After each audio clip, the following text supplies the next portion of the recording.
In an industry where stardom often creates distance, Kim Seokjin, better known as Jin of BTS, continues to break the mold. His recent solo tour across the United States, particularly in cities like Anaheim and Dallas, has done more than showcase his musical talent. It's revealed something deeper: his overwhelming humility. Despite being a global superstar, the face of luxury campaigns, and a certified icon in K-pop history, Jin has a way of making fans feel like they're not just spectators, they're family. And nowhere has this been more obvious than in the way he's interacted with American armies. At every stop on the Run Seokjin tour, fans have been buzzing not just about the performances, but about the man behind them. From his heartfelt thank yous in broken English to the way he pauses mid-set just to wave at a fan holding a handmade sign, Jin's humility isn't an act, it's the anchor of his identity. In Dallas, where local landmarks lit up in purple thanks to a fan petition, Jin didn't just thank them from the stage. He bowed deeply. He mentioned the effort mid-show, visibly emotional, and said, "This is not something I deserve, but I'm so grateful." That statement alone sent fans into tears. Here was a man who's performed the Grammys and yet still acts shocked and touched by a city's love. During his Anaheim concert, the largest K-pop show ever held at the Honda Center, Jin noticed a young fan in the front row holding a light stick upside down. He stopped singing mid-verse just to help them out with a laugh and a thumbs up. It wasn't scripted. It wasn't rehearsed. It was Jin being Jin, endlessly thoughtful and genuinely present. He speaks often about missing armies, about how being away from them during military service was one of the hardest parts of his life. Now, in every tour stop, he seems determined to make up for lost time, not with over-the-top gestures, but with moments of sincerity. A glance, a smile, a pause to say thank you that lingers just a little too long. A viral moment from the Dallas show, Jin was caught on fan cam picking up a letter that had fallen from the barricade. He tucked it into his pocket and nodded toward the fan who dropped it, as if to say, "I see you. You matter." That gesture? Not part of the performance, just part of his heart, and maybe that's what makes him so different. While other artists aim to appear untouchable, Jin is constantly reaching back toward the fans who lifted him up. He's not afraid to look silly, to speak honestly, or to show vulnerability. He doesn't place himself on a pedestal. He invites fans to stand right there beside him. So when people ask, why is Jin so loved in the US? The answer goes beyond talent or looks.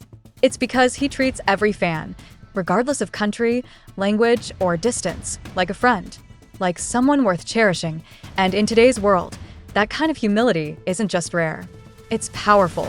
But perhaps what makes Jin's humility so striking in the US is the contrast. In a country where fans are used to distant celebrity interactions, a wave from a limo window, a quick red carpet smile, maybe a scripted thank you on social media, Jin walks into the room and makes it feel like he's just arrived at a friend's birthday party. He's warm, goofy, a little chaotic, and completely disarming. One Army in Anaheim shared a moment that's since gone viral. During the soundcheck, Jin noticed a fan nervously holding a plush RJ doll. Instead of moving on, he stopped, pointed at it, and said, "That's my son," with the biggest grin. The fan reportedly burst into tears, not because of the joke, but because of how real it felt, like he truly saw them, not as one in a crowd, but as someone sharing an inside joke with him.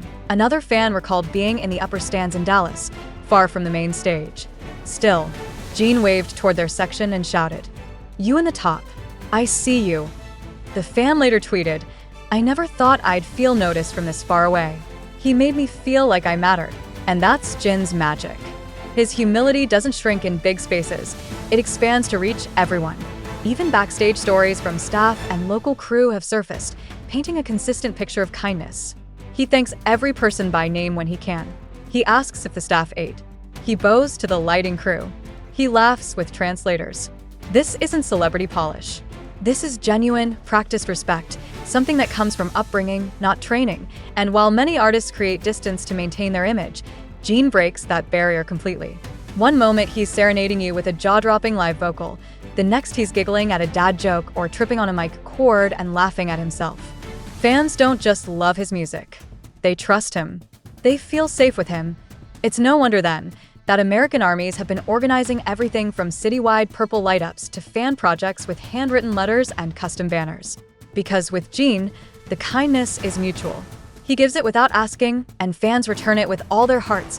As his US tour continues, the narrative becomes clearer. Jin isn't just performing in America, He's building a relationship with it. One moment, one song, one fan at a time that is, oh yes, Jin BTS may be too humble, too kind, too gentle for the sharp edges of stardom. But maybe that's exactly why fans hold on to him so tightly, because in a world that often feels loud and cold, he's the quiet warmth that makes you feel seen. As the final notes of his encore fade into the night, and the confetti drifts like stardust across the arena, something becomes clear.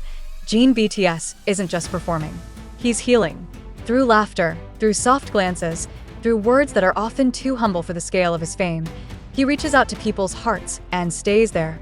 In America, where K-pop has rapidly grown into a cultural force, it's easy for idols to feel like distant icons, perfect, polished, untouchable. But Jin rewrites that narrative entirely. He doesn't stand above the crowd. He walks through it.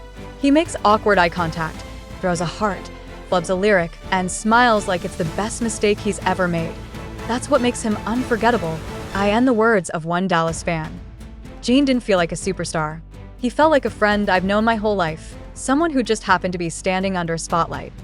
Even more poignant is the fact that these gestures come after a long military service, a period where fans worried they might lose the emotional intimacy they once had. But if anything, Jin came back even more present, more open, more devoted to giving his fans the kind of love that feels pure and unconditional. Every concert feels like a letter he's been waiting to write for months. Every bow is a poem. Every smile is a soft thank you that lingers longer than words ever could. And this is why his humility matters so much. Not just because it's rare, but because it's transformational. For many American armies, seeing Jin live isn't just a concert experience. It's a personal milestone, a moment that proves good people really do exist. That kindness can be loud, even when whispered from a stage. That someone so wildly talented can still be the first to say, "Thank you. I'm lucky to have you." So while the world may remember Jin for his voice, his visuals, and his legendary worldwide handsome charm, those who've seen him up close will remember something deeper. The way he made them feel, seen, heard, and loved. And in the end, that's the most unforgettable performance of all. In a world bursting with noise, competition, and endless content, Jin stands out by being quiet in all the right ways. He doesn't scream for attention. He doesn't flex his fame. He doesn't need to, because his presence speaks louder than ego ever could. Instead, he looks you in the eye. He cracks a silly joke. He bows deeply, even when he's the one giving everything. He offers warmth in a space where most people only deliver performance. And when fans cheer his name, his first instinct is to thank them, as if he's the lucky one. Let's be honest, not everyone would do that. Not every celebrity would stop mid-performance to pick up a fan's letter, or apologize sincerely for a minor mic issue, or share vulnerable thoughts on missing armies during enlistment. But Jin does. Every time, without hesitation. Because it's who he is, and maybe that's why fans from Dallas to Anaheim to Chicago are still talking about him days, weeks, even months after the final confetti has fallen. Not just because of the high notes or the stage effects, but because he left something far more valuable behind. A memory that felt real at a moment when, for just a second, the arena didn't feel so big and the world didn't feel so heavy. For many fans, meeting Jin, even from a distance, wasn't just the highlight of their year. It was a reminder that kindness still has power, even in the brightest spotlight. When we say Jin is too good, it's not just about his looks or talent. It's about the way he continues to choose empathy over ego, sincerity over spectacle, and connection over image. And that, dear reader, is the kind of legacy no chart, no award, and no algorithm can truly measure. As long as Jin walks on stage with that same soft smile and humble heart, he'll always belong to ARMY, not as an idol on a pedestal, but as the gentle star we carry in our hearts, forever shining, forever grounded, forever Jin.